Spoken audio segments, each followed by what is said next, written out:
마태복음 24장 27절 말씀입니다.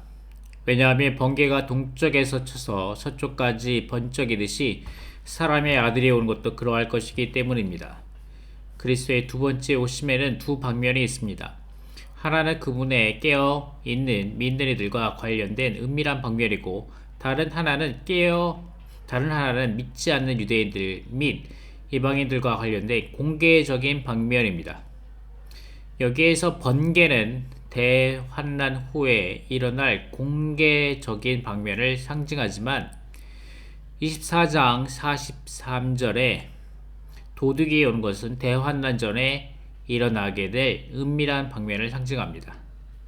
번개는 구름 속에 감추어져 있으면서 번쩍일 기회를 기다리고 있습니다. 비슷한 방법으로 그리스도는 잠시 동안 공중에서 구름을 잇고 계시다가 번개가 땅을 치며 번쩍이듯이 갑자기 나타나실 것입니다. 그러므로 번개가 번쩍이듯이 주님께서 오시는 것은 주님의 파루시아의 끝의 징조일 것입니다. 이것은 또한 주님께서 전기와 같으시다는 것을 암시하고 있습니다. 로마서 8장 2절 말씀. 왜냐하면 생명의 영이 그리스도 예수님 안에서 나를 죄와 죽음의 법에서 해방하였기 때문입니다. 이 나는 누구인가? 네 형제님의 도움으로 우리는 이 나가 스위치를 켜는 나라는 것을 깨닫게 되었습니다. 스위치를 켜는 나. 생명의 영의 법이 우리 안에서 운행하려면 우리 각 사람이 스위치를 켜는 나가 되어야 합니다. 우리가 해야 할 일의 전부는 스위치처럼 그분을 켜는 것입니다. 우리가 주 예수님, 당신을 사랑합니다 라고 말할 때 우리는 자연스럽게 미소를 짓게 됩니다. 우리는 주님께 사랑합니다 고 말하거나 복음을 전파하거나 말씀을 기도로 읽거나 주님의 이름을 부르거나 성도들과 교통을 하거나 피곤해도 집회에 참석하는 것 등 여러 방식으로 생명의 영의 법의 스위치를 켤 수 있습니다. 자, 지금부터는 말씀을 전하신 형제님이 로마서 8장이 그토록 중요한 이유에 관한 5 중점을 말씀하셨는데 이것을 하나하나 읽어가면서 여러분과 교통하도록 하겠습니다. 1번 로마서 8장은 성경 전체의 초점과 우주의 중심으로 여겨질 수 있다라고 말씀하십니다. 디모데전서 1장 4절 말씀이죠. 믿음 안에 있는 하나님의 경륜을 이루기보다는 오히려 의심을 일으킵니다. 믿음 안에 있는 하나님의 경륜을 말하고 있습니다. 여기에서 영원 과거에 하나님은 그분께서 구속하신 사람들 안으로 들어오심으로 그들의 생명이 되시고 그들이 그분의 단체적인 표현이 되는 것을 목표로 정하셨습니다. 믿는 이들이 아멘 구속된 사람들이 그분의 단체적인 표현이 되는 것입니다. 이것이 하나님의 경륜의 초점입니다. 믿음 안에 있는 하나님의 경륜을 이룸. 아멘. 사람은 하나님의 창조의 중심인데 이는 하나님의 의도가 사람을 통해 표현되는 것이기 때문입니다. 자, 이것은 사람은 하나님의 창조의 중심. 자, 이 부분은 스가랴서 12장 1절에서 볼 수 있죠. 사람이 하나님의 표현이 될 수 있는 길은 오직 하나님께서 사람 안으로 들어가시어 사람의 생명과 내용이 되시고 사람을 그분 자신과 하나 되게 하심으로써 사람이 하나님에 의해 살고 심지어 하나님을 살아내는 것입니다. 이런 식으로 하나님은 사람 안에서부터 표현되십니다. 스가랴서 12장 1절 말씀. 이스라엘에 관한 여호와의 부담의 말씀이다. 여호와 곧 하늘들을 펼치시고 땅에 기초를 놓으시며 사람 안에 영을 지으시는 분께서 이렇게 선포하신다. 사람 안에 영을 지으시는 분. 아멘. 스가랴서 12장 1절은 하늘들은 땅을 위해 있고 땅은 사람을 위해 있으며 사람은 영을 가진 존재로 하나님에 의해 창조되어 하나님을 접촉하고 하나님을 받아들이며 하나님께 경배하고 하나님을 살며 하나님을 위해 하나님의 목적을 이루고 하나님과 하나 될 수 있음을 보여줍니다. 우주의 초점은 과정을 거치신 삼위일 하나님께서 생명의 영의 법으로서 우리 안에 들어오셨고 이제 우리 안에 거하신다는 것입니다. 이것이 우주의 초점입니다.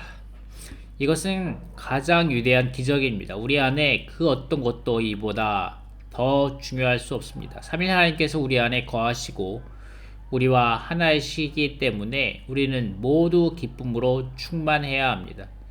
그분은 우리의 생명과 인격이시며 우리를 그분의 거처로 만들고 계십니다. 아멘. 이사야서 66장 1절 말씀이죠. 너희가 나를 위하여 건축할 집이 어디 있겠으며 내가 안식할 곳이 어디 있겠느냐 라고 말씀하시는데 그분은 사람에게 통해하는 영을 가진 사람을 찾고 계시며 아멘. 우리가 그에게 가서 그와 함께 서로 거처를 정할 것입니다 라고 말하며 요한복음 14장에서 이렇게 말하고 15장에서 이렇게 말합니다. 내 안에 거하십시오. 그러면 나도 여러분 안에 거하겠습니다 라고 말씀하십니다. 에베소서 3장 17절 말씀 믿음을 통하여 그리스도께서 여러분의 마음에 거처를 정하게 하시며 아멘. 스가랴서에서 같이 사람 안에 영을 지으셨고 그분이 영 안에 이제 들어오셨을 뿐만 아니라 우리의 마음에 그분의 거처를 정하시게까지 됩니다. 아멘. 이것은 로마서 8장에서 사중 생명으로 볼 수 있습니다. 사중 생명, 네 가지 생명입니다. 첫 번째 로마서 8장 2절 말씀 생명의 영의 법이 있고 이 생명의 영의 법이 자 8장 10절 말씀 영은 의 때문에 생명입니다 라고 말하시면서 그리스도께서 여러분 안에 계시며 영은 의 때문에 생명입니다. 우리 영이 생명이고 8장 6절 말씀 영에 둔 생각은 생명과 평안입니다. 우리의 혼의 주요한 부분이 생각이 생명입니다. 그 다음에 로마서 8장 11절 말씀 아멘. 여러분 안에 거하시는 그분의 영을 통하여 여러분의 죽을 몸에도 생명을 주실 것입니다. 와 같이 우리 몸에도 생명이 가득하게 됩니다. 그래서 첫 번째 생명의 영의 법이 우리의 영 안으로 들어오고 그래서 영이 생명이 되고 우리의 생각, 우리의 혼이 생명이 되고 우리의 몸이 생명이 됩니다. 우리의 온 영, 혼, 몸이 다 이 생명으로 가득하게 될 것입니다. 로마서 메시지 라이머 로마서 라이프스타일 메시지 35번입니다. 그리스도가 그분의 거처를 우리 안에 만들고 계심. 로마서 8장은 교리적으로 뿐만 아니라 체험적으로도 심오한 장이다. 이 장은 체험하면 할수록 더욱더 깊어지는 것 같다. 이 장 안에 있는 구절들을 교리적으로 암송하기는 매우 쉽다. 그러나 그 안에 포함된 체험은 측량할 수 없이 심오하다. 예를 들어 11절에 있는 체험을 다 하기는 불가능하다. 예수님을 죽은 자들 가운데서 살리신 분의 영이 너희 안에 거주하시며 그리스도 예수님을 죽은 자들 가운데서 살리신 분이 너희 안에 거하시는 그분의 영을 통하여 너희의 죽을 몸에도 생명을 주시리라. 이 구절은 내주하는 그 영이 우리의 죽을 몸에 생명을 주심을 계시합니다. 우리는 이 구절을 앞 구절에 이어 함께 취해야 합니다.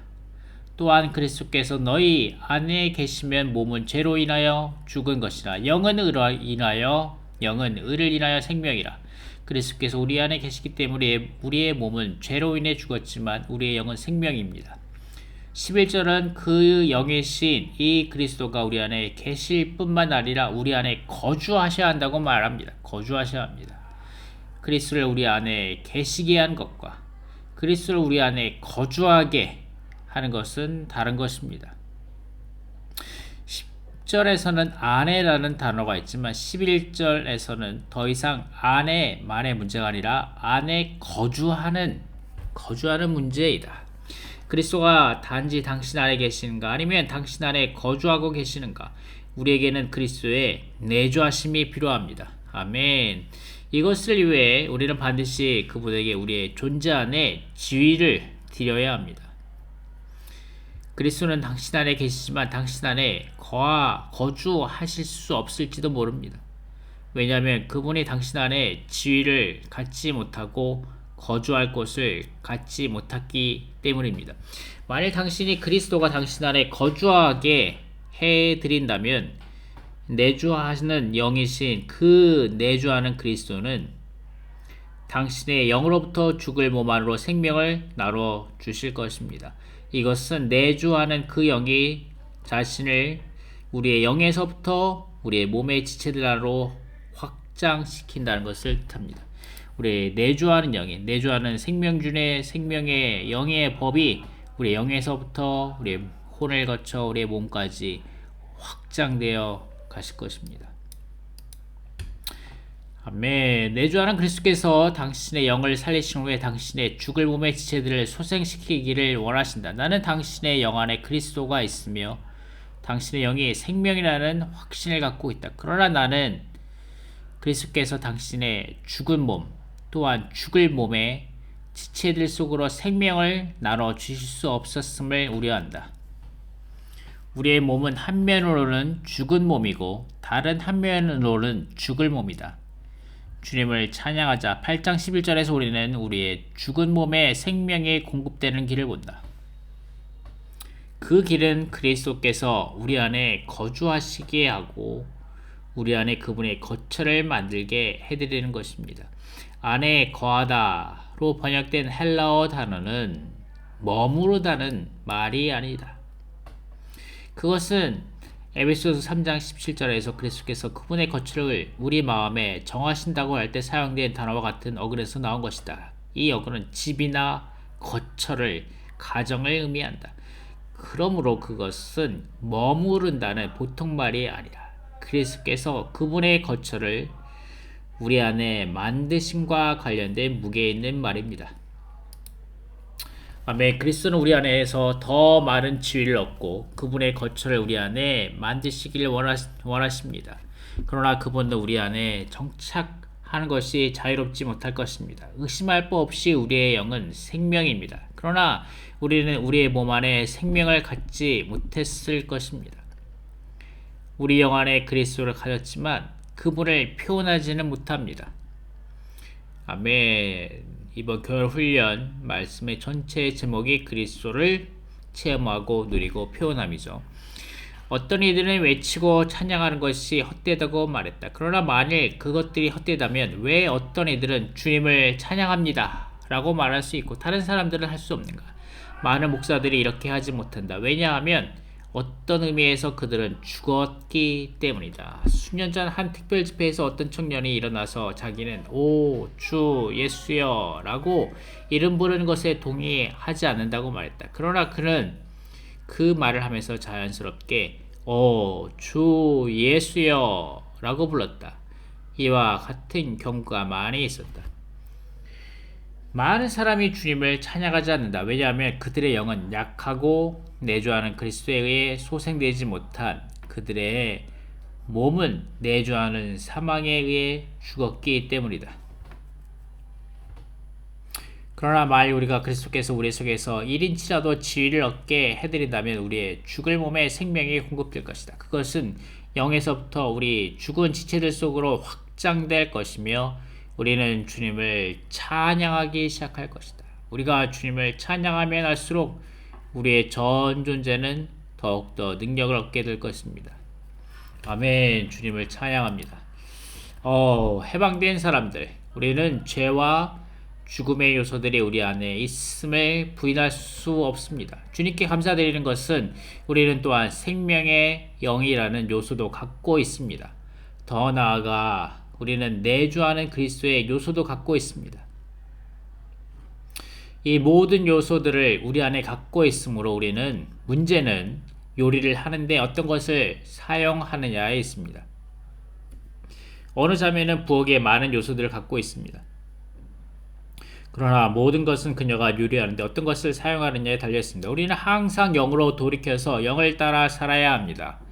우리가 이렇게 한다면 내주하는 그리스도가 우리에게 참이 될 것이고 우리는 그분이 얼마나 무한한가를 보게 될 것입니다. 결국 그분은 자신을 우리 영에서부터 우리의 죽은 몸, 죽을 몸 안으로 확장시킬 것입니다. 이렇게 하여 우리는 사망으로부터 완전히 해방될 것입니다.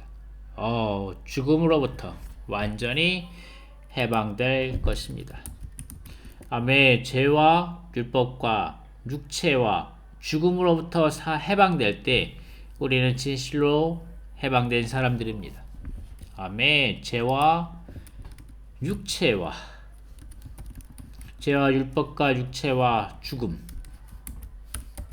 죽음로부터 해방될 때 우리는 진실로 해방된 사람들입니다. 이런 사람들인 우리는 더 이상 죄와 율법과 육체와 죽음 아래 있지 않습니다.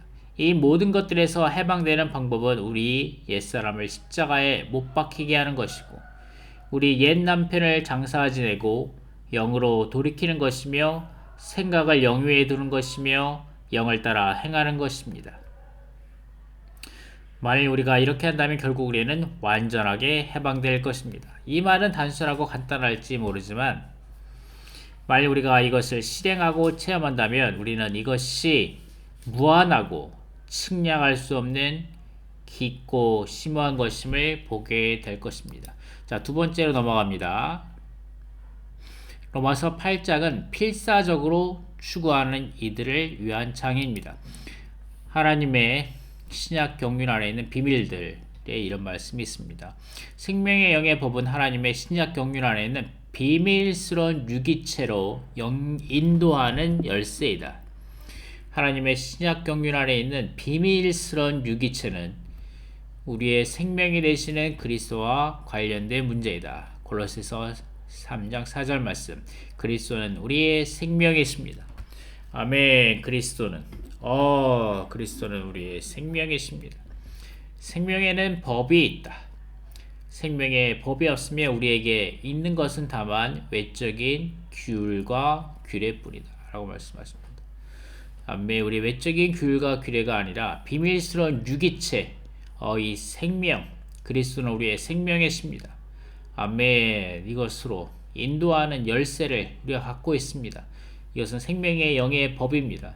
아멘. 이것은 밖으로 보이지 않고 밖으로 만질 수 없고 이것은 밖으로 우리가 따를 수 있는 어떤 규율이나 규례가 아닙니다. 그렇기 때문에 우리는 이것을 붙잡으려면 필사적으로 추구하는 이들이 되어야 합니다.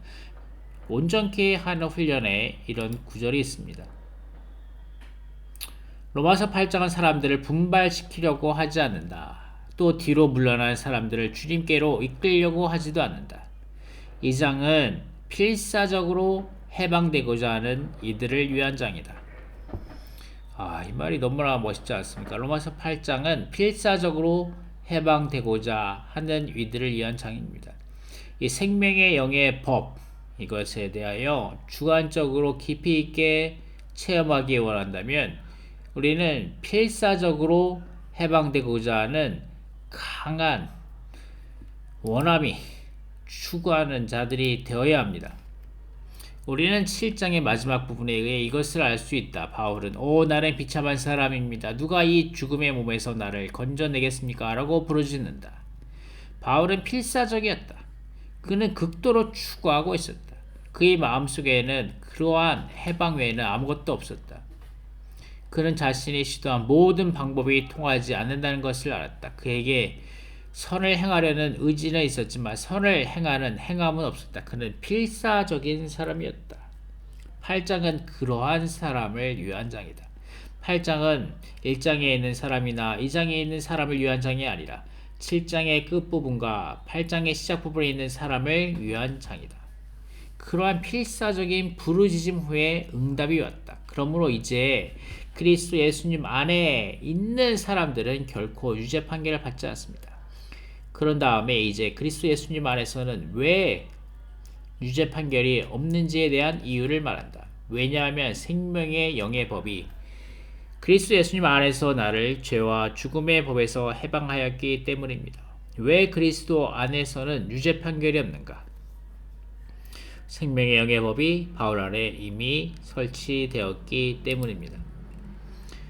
내가 다시 말하지만 로마서 8장은 사람을 분발시키거나 뒤로 물러난 데서 돌아오도록 이끌지 않는다. 이 장에 들어갈 자격이 있는 이들은 모두 필사적인 사람임에 틀림없다.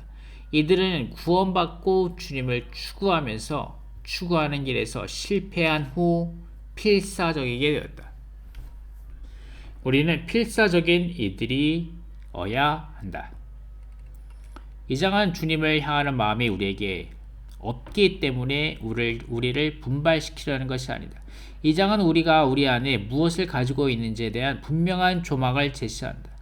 우리가 그토록 추구하고 필사적이기 때문에 우리에게는 그러한 조망이 필요하다. 우리에게는 어떤 방법이 필요하지 않다. 우리에게는 조망이 필요하다. 우리는 우리에게 이미 이루어진 것, 우리 안에 설치되어 있는 것을 보는 것이 필요합니다. 우리가 이미 가지고 있는 것을 보는 것이 필요합니다. 단지 어떤 가르침이 필요한 것이 아니라 우리가 가지고 있는 것을 볼 수 있는 조망이 필요합니다. 어떤 가르침이 필요한 것이 아닙니다. 아멘. 우리가 이미 가지고 있는, 우리 안에 이미 설치되어 있는 것을 볼 수 있는 조망이 필요합니다. 이것을 위하여 우리는 필사적이어야 합니다. 우리는 오늘날 하나님께서 우리 안에 있는 이러한 법이시라는 것에 대한 분명한 조망을 가져야 한다. 이러한 법이신 하나님은 행위로 말미암아 우리 안에서 우리를 위해 일하지 않으신다. 오늘날 그분은 과정을 거치신 하나님으로서 우리에게 법이시다. 여러분은 그분께서 지금 여러분에게 법이신 것에 대해 감사드리는 특별한 기도를 한 적이 있는가? 나는 여러분이 계속해서 자신의 약함 안에서 주님께 도움을 구하는 옛날 방식으로 기도할까봐 염려된다.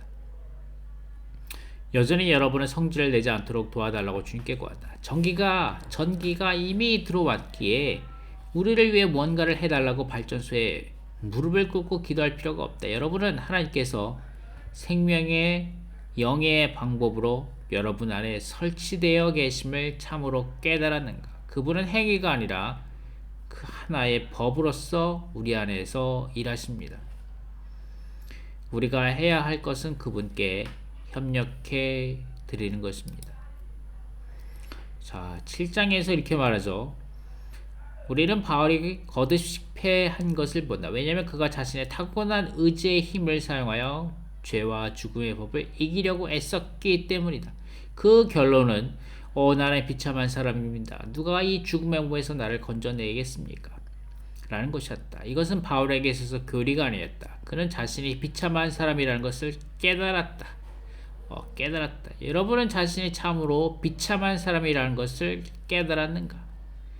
감사하게도 바울은 이렇게 말하면서 7장을 결론 짓는다.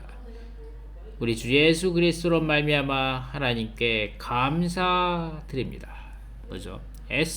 이기려고 애썼고, 이런 것을 하나님의 율법을 지키려고 이기려고 애쓰는 사람이 아니라면, 그런 것이 아니라면 애초에 생명의 영의 법에도 관심이 없는 사람이다. 이기려고 애썼고 또 자신의 비참한 상태를 깨달았고 나는 할 수 없다. 내 육체 안에서는 길이 없다는 것을 깨달았고 그때에 예수 그리스도를 말미암아 하나님께 감사드리게 됩니다. 왜냐하면 육체 안에서 내가 이미 예수 그리스도 안에서 내가 이미 예수 그리스도 안에서 이미 육체가 십자가로 말미암아 끝났다는 것을 알기 때문입니다.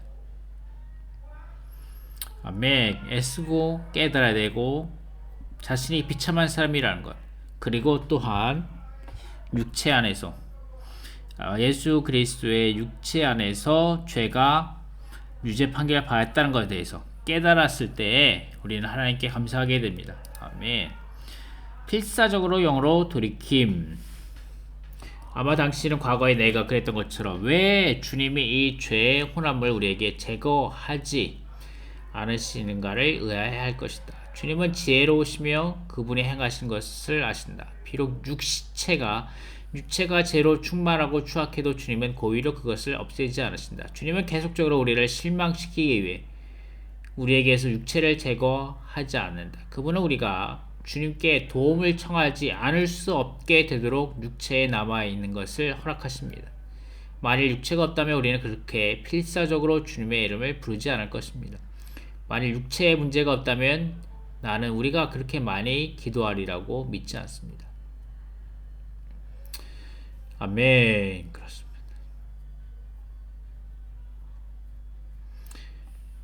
이 점에 있어서 우리는 사실 육체의 도움을 받습니다. 라고 말씀하고 계십니다.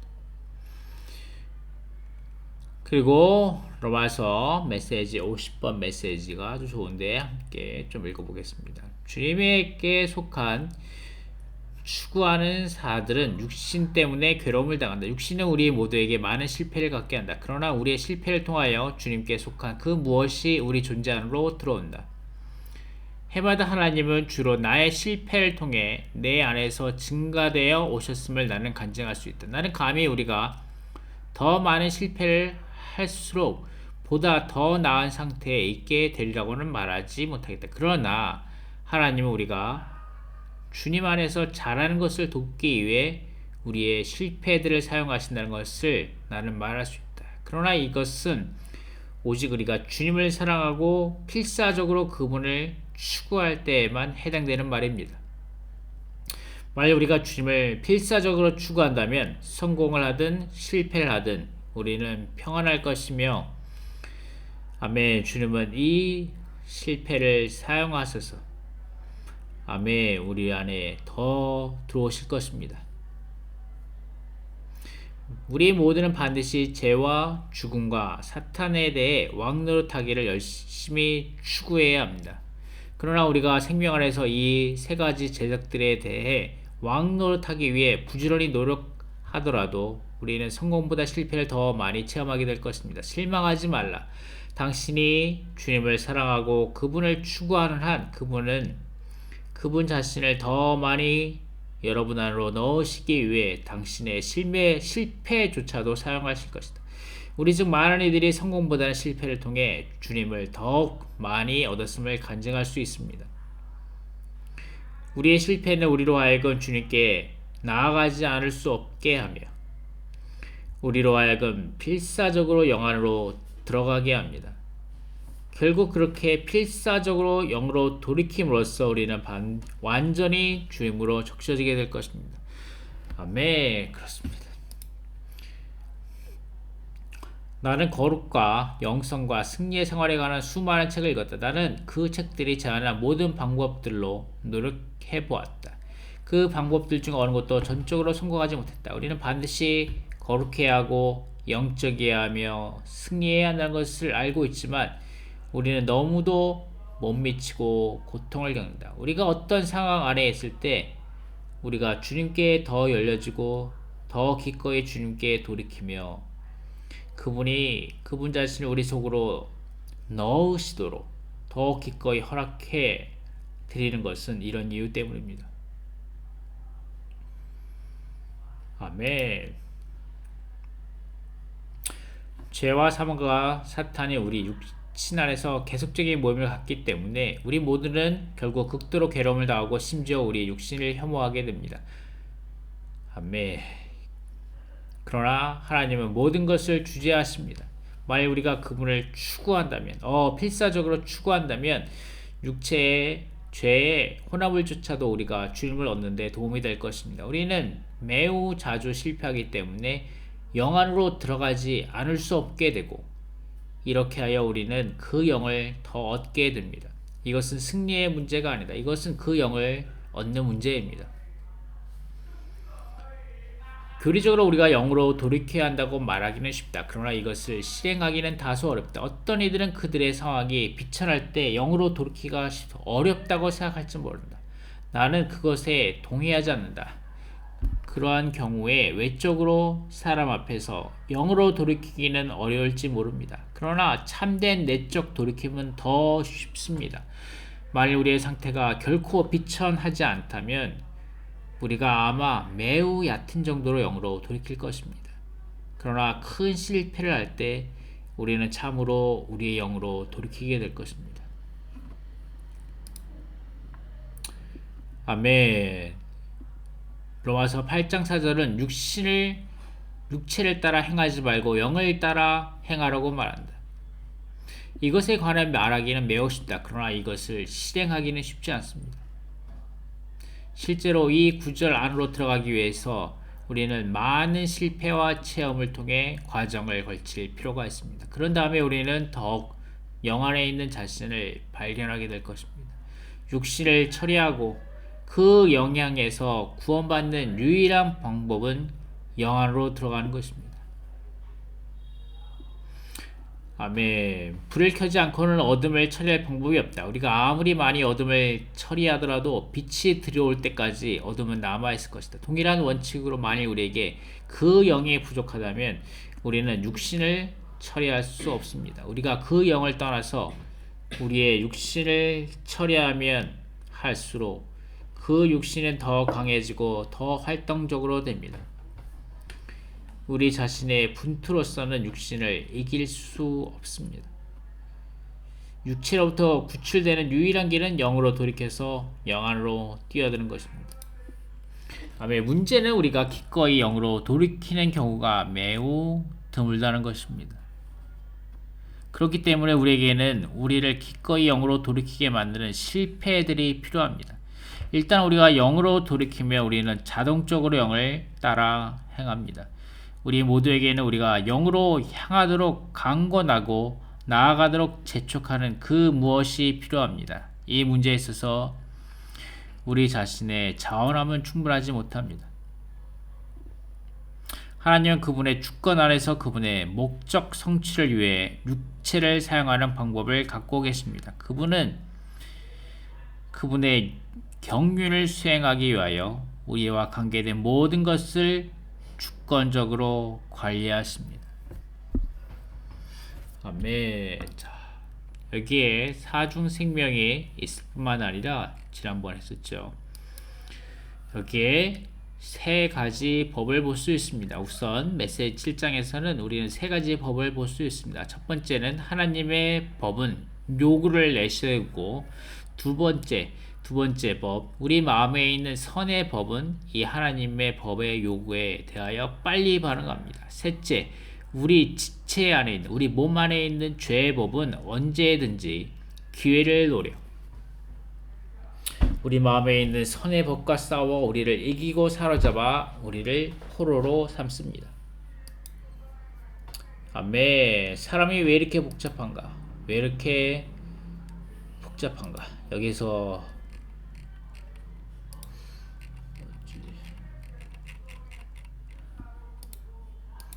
사람은 왜 이렇게 복잡합니까? 아멘. 사람은 왜 이렇게 복잡한가에 대해서 여기서 우리에게 말해주고 있습니다.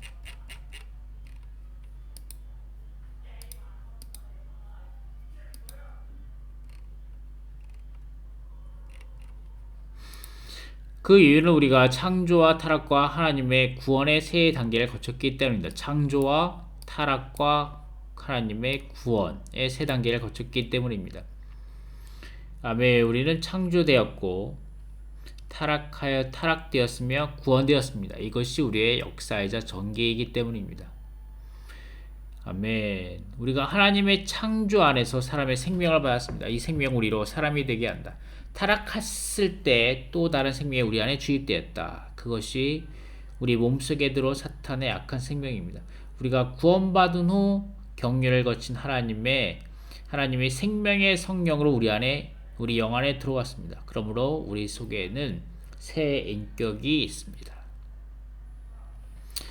아멘. 여기에 네 가지 생명이 있고 생명의 영의 법, 그 다음에 영은 생명, 생각은 생명, 몸에도 생명이 있고 여기에 또 네 가지 법이 있게 됩니다. 우리가 사람이 창조와 타락과 하나님의 구원을 거쳤기 때문에 여기에 네 가지 법이 있게 됩니다. 우리가 구원받았을 때에는 생명의 영의 법이 우리 영 안에 설치됩니다. 그리고 우리 혼 안에는 선의 법이 있고 우리 몸에는 죄와 죽음의 법이 있고 우리 바깥에 우리 위에는 하나님의 법이 있습니다. 이 법이란 말은 노모스입니다. 노모스라는 말인데 이 노모스라는 말은 노메라고 하는 말에서 나오는데 이 노메라는 말은 초원, 목초지, 그 다음에 짐승들에게 풀을 공급하는 그런 목양, 방목 그런 뜻입니다. 거기에서 나온 것이 이 노모스 율법이라는 것입니다. 그렇기 때문에 이 노메라는 이 신약에서 노메라는 이 말은 이 방목, 방축, 그 다음에 이 풀을 먹이는 것 이런 것과 관련된 개념인데 이것은 영적으로 양육하는 영적인 양육, 영적인 목양과 연결됩니다. 이것은 하나님의 공급하심과도 연결되는 거죠. 이것을 비유적으로 묘사합니다. 하나님의 영적인 양육과 목양, 그 다음에 하나님의 공급하심, 이것이 노매, 풀밭입니다. 목초지인 것이죠. 아멘. 그 양들이 먹이를 찾아서 이동하고 또 그들을 돌보고 또 그들에게 힘이 되어주고 그들의 실질과 성장으로 상징하는 이러한 양들의 목양과 양들의 돌봄 이런 것이 이 노매라는 말에 함축되었는데 이 법이 이 노매에서 나왔단 말이죠. 그렇기 때문에 노매의 기본적인 사상은 어떠한 외적인 규율, 규제, 율법 이런 것들로 사람들을 심판하는 것에 있지 않고 이 법으로 말미암아 사람들이 잘 영적으로 양육받고 하나님의 신성한 공급을 받아들일 수 있도록 하는 것에 있습니다. 자, 오늘날 현대 과학자들은 어떤 사물과 관련된 자연 법칙이나 원리를 발견하려고 노력한다. 마찬가지로 거의 2000년 전에 바울은 자연계의 본질적인 법칙을 정의해야 하는 과학적 원리의 방식으로 법이라는 단어를 사용했습니다. 그러므로 로마서 7장은 세 법, 곧 십계명을 가리키는 하나님의 법, 타고난 사람이 양심에 따라 선을 행하려고 노력하는 것을 가리키는 선의 법, 죽음의 몸으로 율법을 지키는 모든 사람을 비참한 사람으로 만들고 죄의 법의 노예로 만드는 죄의 법을 계시합니다. 이것이 네 가지의 법이 있죠. 하나님의 법, 우리 바깥에서 우리 위에서, 그 다음에 선의 법, 우리 혼 안에 죄와 죽음의 법, 몸 안에 생명의 영의 법, 영 안에 있습니다. 아멘. 하나님의 법은 이렇게 말합니다. 로마서 7장 22절 하나님의 법을 좋아하지만 25절 내 자신의 생각으로는 하나님의 법을 섬기지만 이라고 말하는데 이 하나님의 법, 첫 번째 법은 기록된 하나님의 율법적인 십계명을 가리키는 하나님의 법입니다. 하나님의 법은 의롭고 선하고 거룩함의 영적입니다. 이 법은 우리 밖에 있는 것이다. 또는 이 법이 우리 위에 있다고도 말할 수 있습니다. 이 하나님의 법은 타락한 사람들의 여러 가지 요구와 의무를 만들어 그 타락된 사람을 드러냅니다. 드러났을 때 사람들의 첫 번째 반응은 스스로를 유죄 판결하고 그러므로 말미암아 더욱더 깊이 죽음의 상태 가운데 빠져들게 되는 거죠. 선의 법 로마서 7장 22절 왜냐하면 나는 속사람에 따라 그리고 23절 다른 한 법이 내 생각의 법과 싸워. 내 생각의 법. 여기입니다. 선의 법입니다. 선의 법. 두 번째 법은 믿는 이들의 생각 안에, 즉 혼 안에 있는 선의 법이다. 이 법은 사람의 타고난 생명, 즉 사람 자신에게서 나오는 겁니다. 선의 법은 하나님께서 창조하신 우리의 선한 인간 본성 안에 있으며 하나님께서 창조하신 인간 본성과 일치되는 우리의 양심에 따라 항상 선을 행하기 원하게 됩니다. 이 법은 우리가 하나님께서 의롭다 하시는 것이 무엇이고 유죄 판결을 하는 것이 무엇인지를 알 수 있게 합니다.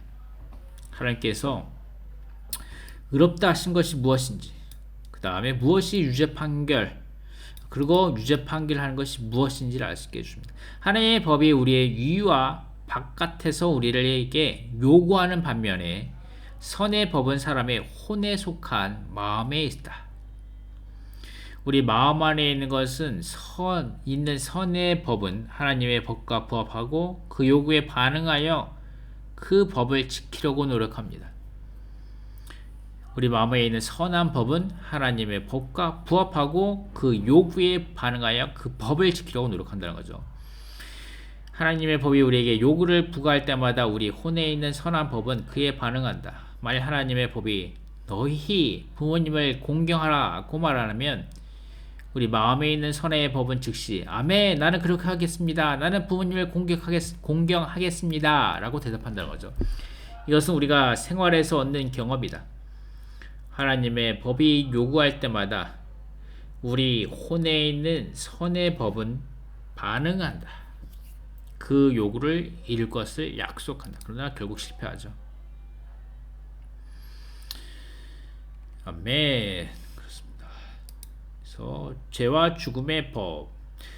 세 번째 법은 믿는 이의 지체 안에 있는, 즉 그의 몸 안에 있는 죄와 죽음의 법인데 이것은 믿는 이의 육체 안에 죄로서 거하는 사탄에게서 나온 것입니다. 사탄에게서 나온 겁니다. 사탄에게서 이 죽음과 죄와 죽음의 법은, 이 법은 사실상 하나의 자연 법칙과 같은 죄이다. 그러나 우리의 지체 속에 세 번째 법인 죄의 법이 있다. 이 법은 선의 법과 싸운다. 우리가 본 것처럼 죄의 법은 우리의 타락된 몸인 육체의 지체 안에 있다. 그 법은 언제든지 선의 법과 싸워서 사람을 사로잡는다. 선의 법이 하나님의 법에 반응하여 하나님의 법이 요구를 이루려고 할 때마다 우리 육체 안에 있는 악한 법은 활동을 시작합니다. 선한 법이 반응하지 않을 때에는 악한 법은 잠자고 있는 것처럼 발동하지 않습니다. 그러나 선한 법이 하나님의 법에 반응을 하고 있음을 알 때 이 악한 법은 이렇게 말하는 것 같다. 내가 하나님의 법에 따라 선을 행하겠다고 난 허락하지 않겠다. 악한 법은 예의 없이 선한 법과 싸워 우리를 사로잡습니다. 이와 같이 우리는 우리 지체 속에 있는 죄의 법에게 포로된다. 이것은 교리가 아니라 우리 인생의 역사입니다. 아멘. 로마서 7장 17절 말씀. 내 안에 거하는 죄. 18절 말씀. 내 육체 안에 선한 것이 거하지 않는 것을. 20절 말씀. 내 안에 거하는 죄. 내 지체 안에 있는 죄의 법을 말하죠. 마지막으로 네 번째, 생명의 영의 법입니다. 그런 후 로마서 8장은 네 번째 법이 생명의 영의 법을 밝힌다. 생명의 영께는 살아있는 법이 있으시다. 이 살아있는 법은 살아있는 인격, 그리스도 안에서 과정 거치시고 우리 안에 거하시는 삼위 하나님입니다. 생명의 영의 법은 뭐냐? 곧 육체 되심과 십자가의 못 박히심과 부활과 승천의 과정을 통과하시고 우리 안에 들어오셔서 우리의 생명이 되실 뿐만 아니라 우리의 법이 되신 그리스도 안에 계신 삼위 하나님입니다. 생명의 영의 법인 이 살아있는 인격은 그리스도 예수님 안에서 우리를 죄와 죽음의 법에서 해방합니다. 아멘. 오늘날 우리 안에 있는 이 생명의 영의 법은 엄청난 것이다. 왜냐하면 이 법은 바로 하나님 자신이기 때문입니다. 로마서 8장 2절부터 13절까지 말한 것은 사실상 이 법입니다. 2절은 생명의 영의 법이 우리를 해방하였다는 것을 명확하게 말합니다. 그 후 과정을 거치신 삼위 하나님께서 그분 자신을 새 부분으로 된 사람인 우리 안으로 일에 넣으신 것에 대해 말합니다. 그분은 먼저 우리의 영 안으로 들어오셔서 우리의 영을 생명으로 만드십니다. 그런 다음 그분은 우리의 생각을 적시어 우리의 생각도 생명이 되게 하십니다. 마지막으로 그분은 우리의 생각이 혼에 속해 있는 우리의 생각이 속해 있는 혼에서부터 우리의 몸으로 침투하심으로써 우리의 죽을 몸까지 생명을 주십니다. 3일 하나님께서 이런 방식으로 그분 자신을 우리의 온 존재 안으로 분배하시는 목적은 단지 생명이 되기 위해서만이 아니라 법이 되시기 위해서입니다. 자, 이렇게 이것이 그리고 세 번째 그리스도인이 되는 열쇠 불가능의 영역 부활의 영역 안에서 삶인데 아멘 불가능의 영역 아멘 불가능의 영역 부활의 영역 이것이 말이 좀 이상한데 뭐가 불가능인지 뭐가 부활인지 부활 안에 사는 것이 불가능한 영역인지 좀 헷갈리는데 이 녹취록의 개요가 이렇습니다. 예. 불가능한 영역 부활의 영역인가 부활 안에서 사는 것이 불가능한 것이 이게 무슨 말인지 잘 모르겠지만 자 로마서 8장 3절 말씀 율법이 육체 때문에 연약하여 할 수 없었던 것을 하나님께서 하셨습니다. 라고 말하고 8장 4절 말씀 율법의 의로운 요구가 이루어지도록 하신 것입니다. 라고 말씀하십니다. 우리가 로마서 8장 전체를 본다면 그리스도인의 생활이 불가능한 영역 안에 있음을 보게 된다. 라고 말합니다. 우리 영 안에 있는 생명의 영의 법에 의해서만 우리는 그리스도인이 될 수 있다. 그러므로 그리스도인이 되는 열쇠는 생명의 영의 법이다 라고 말씀하시죠. 이것은 우리를 불가능의 영역 곧 부활의 영역 안에 있는 생활 안으로 이끕니다. 아멘. 우리 육체 안으로는 부활의 영역 안에 있을 수 없다는 거죠. 그것은 불가능한 영역이라는 겁니다. 우리 불가능하다. 들어가기가 불가능한 생명의 영역 안에 있는 생활 그 안으로 들어가기가 불가능한 영역인데 우리에게 열쇠가 있다는 거죠. 우리 열쇠가 어떻게 들어가냐? 그 생명의 영의 법입니다. 아멘. 하지만 이제 율법의 의로운 요구가 우리 안에서 이루어지는 것이 가능하다. 율법의 의로운 요구는 자동적으로 자연스럽게 힘들이지 않고 무의식적으로 우리 안에서 이루어질 것입니다. 아멘. 율법을 지킨다는 것은 타락한 사람으로서는 불가능한 일입니다. 하나님이 우리에게 율법을 주신 목적은 우리 안에 있는 죄의 법을 드러내기는 것입니다. 타락한 사람이 당신이 사탄을 이기는 것은 불가능합니다. 아멘. 그렇습니다. 자, 그래서 네 번째 넘어가서 이기는 이가 되는 열쇠인데 이거는 곧 이사야서 40장 31절 말씀과 같이 독수리의 날개를 갖고 여호와 하나님을 바라보는 것입니다. 우리 자신을 멈추고 우리 자신을 끝내고 그리스도 안에 계신 하나님 우리의 생명과 인격과 대칭으로 받아들이는 것입니다. 그럴 때 우리는 땅에 속한 온갖 좌절들을 넘어서 하늘로 솟아오르게 될 것이며 이러한 사람이 변화된 사람이 될 것입니다. 아멘.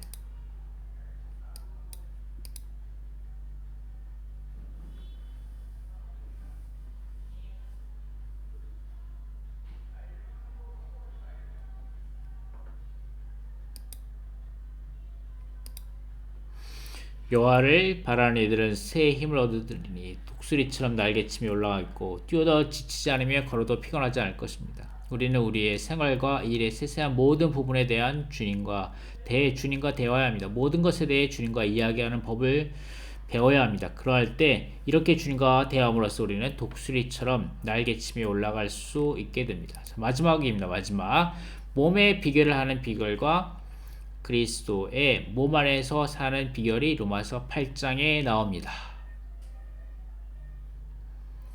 아멘. 로마서 9장부터 11장까지는 하나님께서 그분의 백성을 선택하신 것에 관하여 자세하게 설명하는 삽입된 부분입니다. 삽입된 부분.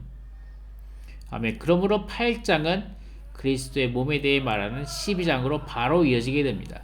우리가 생명의 영의 법의 스위치를 켤 때 즉시 우리는 실질적으로 그리스도의 몸 안에 있게 될 것입니다. 그리스도의 몸의 실제는 온전하게 된 하나님 사람들의 단체적인 생활입니다. 온전하게 된 하나님 사람들은 계속 자아를 부인하고 또 다른 생명, 신성한 생명에 의해 곧 신성한 생명의 영의 법에 의해 살기를 훈련함으로써 성숙에 이르게 되는 것입니다. 그리스도의 몸의 실제인 이러한 생활이 교회 시대인 이 시대를 마감하고 그리스도를 다시 모셔와서 왕국 시대에 그분께서 이러한 하나님 사람들과 함께 이 땅을 차지하시고 소유하시고 다스리시게 할 것입니다.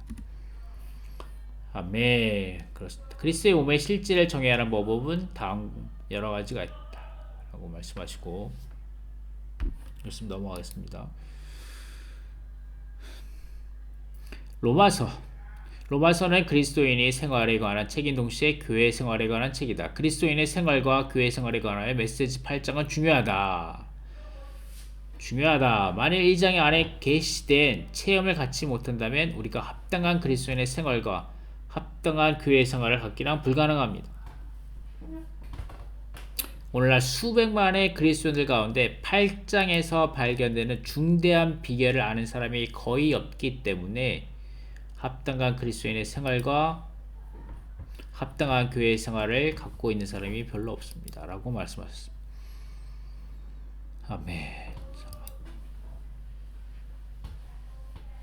로마서에는 4개의 정류장이 있다. 첫째는 칭의의 정류장이며 다음은 성화의 정거장이고 다음은 몸의 정거장이며 다음은 교회의 정거장이다. 아멘. 주님은 그분의 긍휼로 우리에게 이러한 이상을 보여주셨습니다. 이것은 성경에 있고 로마서에 있지만 그리스도인들은 그것을 보지 못했습니다. 라고 말씀하시고 아멘.